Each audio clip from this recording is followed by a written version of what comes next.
here it is time for our start of the week update. I've basically taken everything, the tools and everything off the aeroplane. I've pulled the prop through. This great pile of oil came barreling out of the left-hand exhaust pipe. That's completely normal. It's only about, I don't know, a couple of 100 mils probably, but it looks a lot. I've got Rosie's aeroplane out of the way. I'll pull this out and we'll start it up. All I want to do is, I did a little bit of a modification to the wires on the tacho and see if that sorts out the tacho not working. Hopefully it will. Okay, the purposes of this exercise, as I said, was purely to test the tacho. We're not going to run it very hard. Probably no more than a couple of thousand RPM at the most. But since you haven't had a real good look in here, I don't think I've had you in here when I've started it. We'll see how we go. Okay. To start with, we'll put the fuel. I don't know if you can see that. It's yeah, there's the fuel valve here. Yeah, which is in the dark and you can't see it very well. It's basically left, right, and the mid position is off. We'll put it on the left.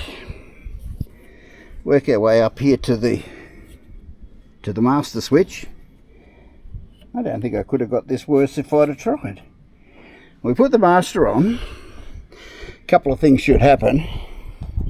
The oil pressure light over here should come on. The charging light over there should come on. And the tacho will do a sweep right the way around to 4 grand and back to 0 again. Okay, so let's, I'll get you back here. There, you might be able to see all three things at the same time now. Yeah, there you go, look at that. So turn the power on. And yeah, you can't see the two red lights. That was a hell of a sweep on the tacho. But believe it or not, the red lights are... You still can't see it. Bloody hell. But the red lights are on. That one. And that one. Okay, now the objective is to wind it over with the ignition off. I don't want it to fire. When I'm completely convinced that there's no oil getting into the cylinders, so in other words, once it's wound over quite a few blades, then I'll flick the two ignition switches on. The ignition switches are just here, located below the master switch. And the actual starter button is this device, if you can see what I'm pointing at. I can't see the screen very well in the sun. I've got the wheels chocked and I've got the brakes on. Throttle should be over here and it's on idle. The enrichment valve, I don't probably think I'll have to use it. It's that's this lever here. Looks like they're in conflict, but they're not. If I want to use the enrichment, then I'll give it a little bit of throttle. Now I can use the enrichment. But I don't think I'll need either. So let's try that. Okay. Clear prop. Okay, and I'll flick the ignition switches on.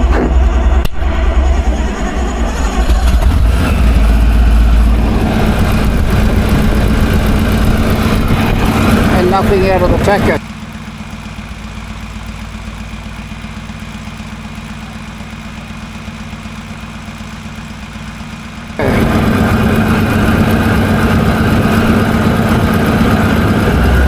I almost thought we had the tacho there for a while. We've got oil pressure. we will build oil temperature, and the cylinder head temperature will come up as well. Manifold pressure is, well, it's basically pulling the vacuum right now, and we're not going to get any sort of power setting where that's likely to start to come up. If I gave it a quick flip with the throttle, it would probably come up. Yeah, like that. But it sounds as sweet as a drum, and it's really nice. Not sweet as a drum, you know what I mean. So anyway, that proves what I was trying to prove. The tacho's not working. I almost thought it was going to work there for a minute. The alternator light is out and the oil pressure light is out. So they work. So that's it. Then to shut it down, all we do is turn the ignition off. Yeah, these two switches here. And then the master. And then the fuel.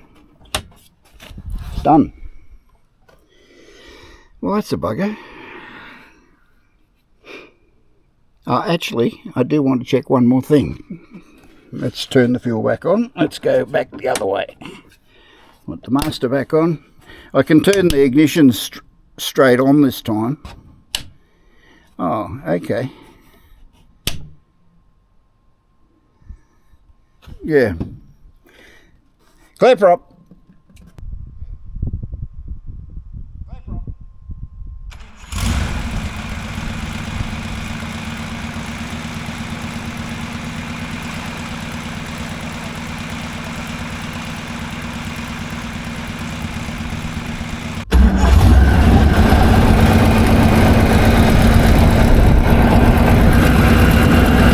Yeah, the tacho did give a bit of a swing. Turn one magneto off, the other one keeps firing. Turn it back on again, turn the other one off. And the other one keeps firing, so that's happy. And if I had a tacho, I'd be able to see what the rev drop was, but without that, and I've already explained about the tiny tack. The tiny tack should be here sometime next week. And at least I'll know what RPM we're doing at that point. But anyway, that's it. Let's shut it down and go and try something else. And the fuel off. Okay, well that's it.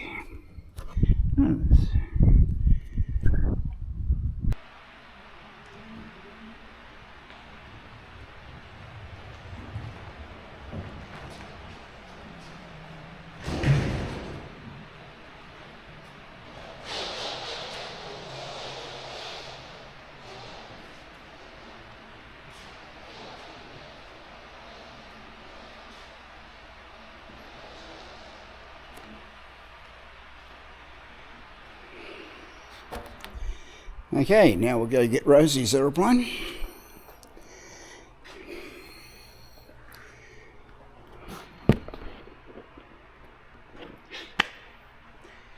Oh, Rosie's aeroplane doesn't have a full castering tail wheel.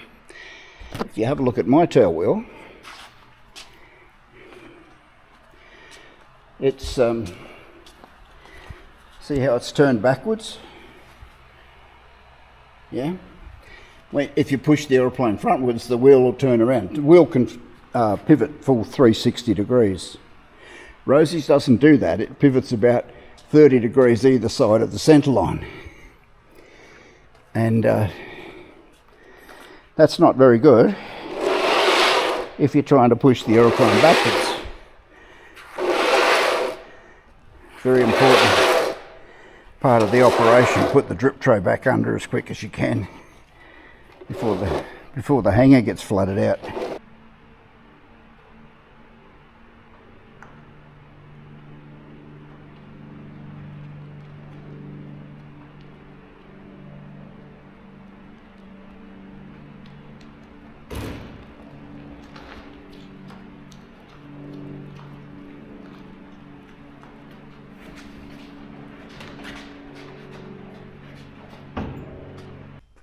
All right. It's Wednesday afternoon, just about knock-off time for me. I managed to get just about everything today. Everything turned up in the mail at once. My new tiny tack, and look at that, it's got numbers on it. Unlike the other one that has no numbers because the battery was flat. So I'll install this in the next, maybe tomorrow, I don't know. My decals turned up. My Rego letters, which obviously they're fairly important. But before I present it for its certificate of airworthiness, I'm going to need to have these installed. They're meant to go somewhere midway between the horizontal stabiliser and the trailing edge of the wing. So somewhere more or less about here. Doesn't matter if they're a bit further or a bit less, but try and make it midway. And they'll probably go something like that.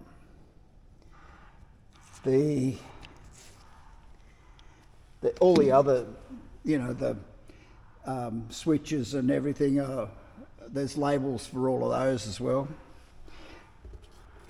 This aeroplane will be registered, or be, registered I suppose, in the experimental category. In that category in Australia, you're meant to have experimental written at each point of entry. Yeah, so that there's only one place to enter a Renegade, and that's wherever this step is. Some people put it on the right, like mine. Most people put it on the left. But in any case, you can't really get in there without going past that sign, so that's perfectly good. My